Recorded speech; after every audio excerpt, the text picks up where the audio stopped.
هذه طاحت، كانت ماشيه فوق الربوكه وطاحت وضربت 207. شوف كيفاش طاحت. شوف السيد الناس الله يحسن.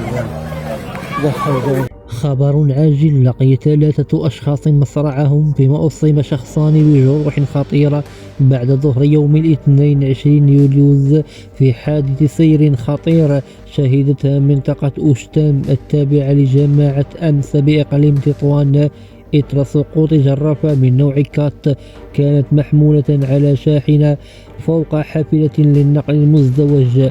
ووفق المعطيات الأولية فإن الحادث وقع بعدما سقطت الآلية الثقيلة من فوق الشاحنة أثناء السير لتستقر فوق الحافلة، ما خلف خسائر بشرية واستدعى تدخلا عاجلا لمختلف المصالح المختصة.